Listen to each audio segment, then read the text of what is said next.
Hello, Professor McElroy and classmates. My name is Brent Lougheed. I want to present to you an article written by Boris Groysberg, Jeremiah Lee, Jesse Price, and J. Ho Jud Chang. I really enjoyed reading this article, and I hope you appreciate my presentation on the Leader's Guide to Corporate Culture.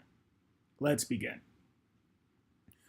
Leadership goes hand in hand with strategy formation, and most leaders understand the fundamentals. However, culture is a more elusive lever because much of it is anchored in unspoken behaviors, mindset, and social patterns. According to Groysberg and his partners' experience, it is far more common for leaders seeking to build high-performing organizations to be perplexed by culture. Many either let it go unmanaged or relegate it to HR functions where it becomes secondary concerns for the business. They may lay out detailed, thoughtful plans for strategy and execution, but because they do not understand culture's power and dynamics, their plans go off the rails. By integrating findings from more than 100 of the most commonly used social and behavioral models, Groysberg and his collaborators identified 8 styles that distinguish a culture and can be measured. First, it is essential to define culture. Cultural norms define what is encouraged, discouraged, accepted, or rejected within a group. When properly aligned with personal values, drives, and needs, culture can unleash tremendous amounts of energy toward a shared purpose and foster an organization's capacity to thrive. Culture can also evolve flexibly and autonomously in response to changing opportunities and demands. Whereas strategy is typically determined by the C-suite, culture can fluidly blend the intentions of top leaders with the knowledge and experience of frontline employees. Through a synthesis of seminal work by Edgar Scheinin, Shalom Schwartz, and other leading scholars, Groysberg and his partners identified 4 generally accepted attributes. The first of the 4 attributes, shared. Culture is a group phenomenon. It cannot exist solely within a single person, nor is it simply the average of the individual characteristics. It resides in the shared behaviors, values, and assumptions, and is most commonly experienced through the norms and expectations of a group. That is the unwritten rule. The second of the 4 attributes, pervasive. Culture infuses multiple levels and applies very broadly in an organization. Sometimes it even conflated within the organization itself. It is manifested in collective behaviors, physical environments, group rituals, visible symbols, stories, and legends. The third of the 4 attributes, enduring. Culture can direct the thoughts and actions of group members over the long term. It develops through critical events in the collective life and learning of a group. Its endurance is explained in part by the attraction, selection, attrition model, first introduced by Benjamin Snyder. People are drawn to organizations with characteristics similar to their own. Organizations are more likely to select individuals who seem to fit in, and those over time who don't fit in tend to leave. Thus, culture becomes a self-reinforcing social pattern that grows increasingly resistance to change and outside influence. The fourth of the 4 attributes, implicit.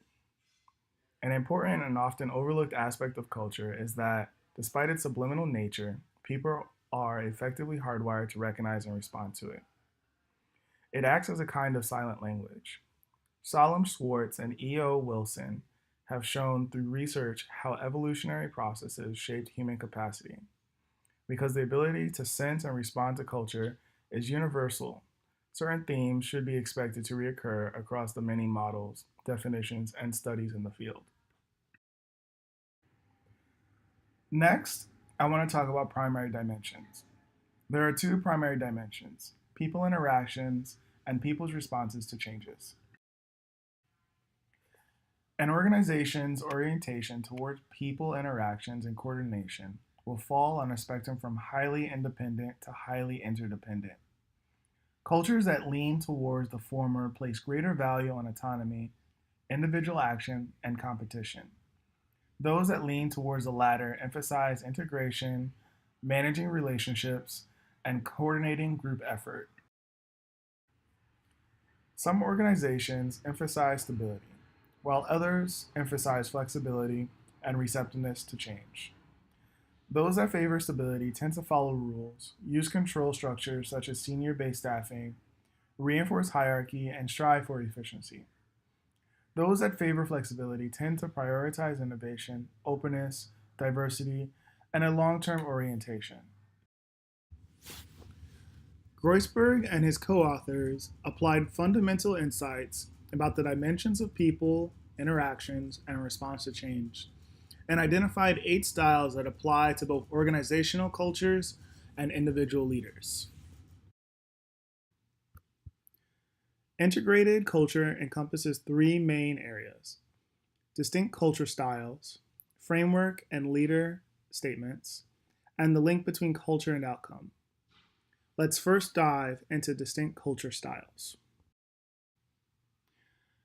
Caring focuses on relationships and mutual trust. Work environments are warm, collaborative, and welcoming places where people help and support one another. Employees are united by loyalty.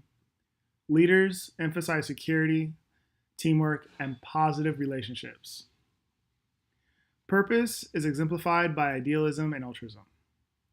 Work environments are tolerant, compassionate places where people try to do good for the long-term future of the world. Employees are united by a focus on sustainability and global communities. Leaders emphasize, share ideals, and contribute to a greater cause. Learning is characterized by exploration, expansiveness, and creativity. Work environments are inventive and open-minded places where people spark new ideas and explore alternatives. Employees are united by curiosity. Leaders emphasize innovation, knowledge, and adventure. Enjoyment is expressed through a fun and excitement. Work environments are lighthearted places where people tend to do what makes them happy. Employees are united by playfulness and stimulation. Leaders emphasize spontaneity and a sense of humor. Result is characterized by achievement and winning. Work environments are outcome-oriented and merit-based places where people aspire to achieve top performance. Employees are united by a drive for capability and success. Leaders emphasize goal accomplishments. Authority is defined by strength, decisiveness, and boldness.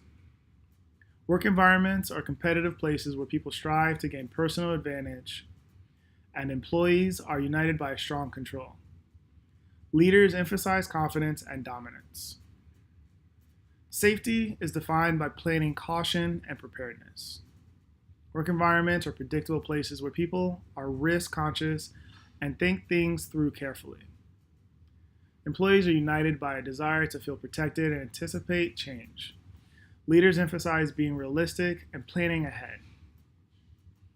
Order is focused on respect, structure, and shared norms. Work environments are methodical places where people tend to play by the rules and want to fit in. Employees are united by cooperation. Leaders emphasize shared procedures and time-honored customs. These 8 styles fit into our integrated cultural framework according to the degree to which they reflect independence and interdependence and flexibility or stability. 8 characteristics emerge when Groisberg and his co-authors map cultures along 2 dimensions: how people interact, independence to interdependence, and their response to change, flexibility to stability.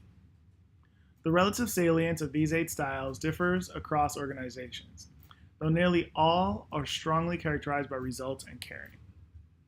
Groisberg and his colleagues did a great job illustrating how different company leaders exhibit cultural styles along the various dimensions of the cultural style framework.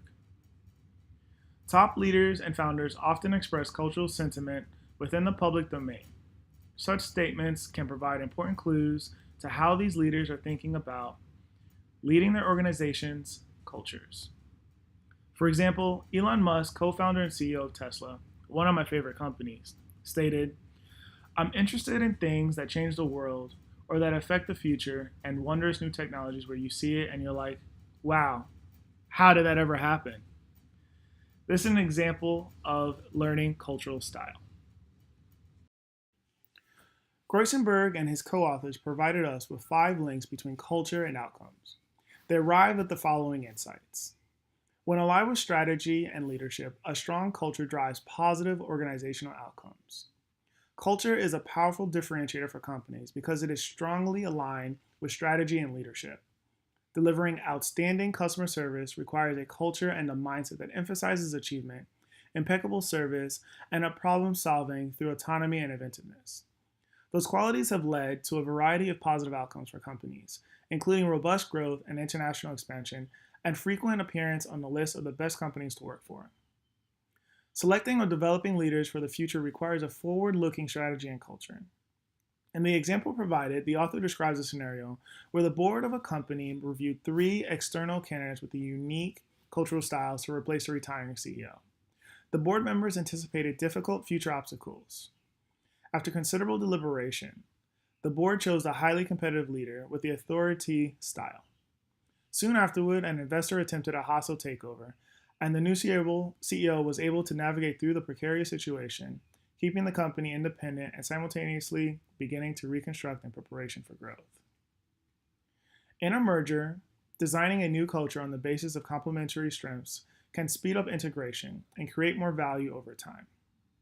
Studies have shown that cultural dynamics represent one of the greatest yet most frequently overlooked determinants of integration, success, and post-merger performance.